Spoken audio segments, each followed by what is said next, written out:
বিএনপির vice chairman Shamsuzzaman দুদু বলেছেন, একটি বিশেষ মহল মনে করছে নির্বাচন হলে তাদের ভবিষ্যৎ নেই। এজন্য নতুন নতুন দাবি সামনে এনে নির্বাচনকে প্রলম্বিত করে ঠেকানোর চেষ্টা করছে। জাতীয় প্রেস ক্লাবের সামনে সন্ত্রাস ও বিশৃঙ্খলা সৃষ্টির মাধ্যমে গণতান্ত্রিক যাত্রাকে বাধাগ্রস্ত করার অপচেষ্টার প্রতিবাদে এক সমাবেশে এসব কথা বলেন তিনি। অনুষ্ঠানে বিএনপি চেয়ারপারসনের উপদেষ্টা আব্দুস সালাম বলেন, পিআর সিস্টেম হলে জনগণ ভোটের অধিকার হারাবে। ওয়ালটন এখন দেশের সীমানা পেরিয়ে পৌঁছে গিয়েছে 50টিরও বেশি দেশে।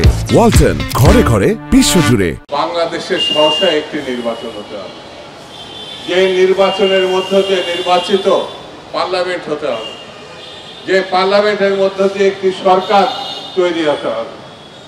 এই সরকার এবং নির্বাচিত বাইরে কেউ যদি কোনো কিছু মনে করে চাপিয়ে দেবেন সরকারের এবং জনগণের উপরে, এটি গ্রহণযোগ্য হবে না এবং এটি ঠিক হবে।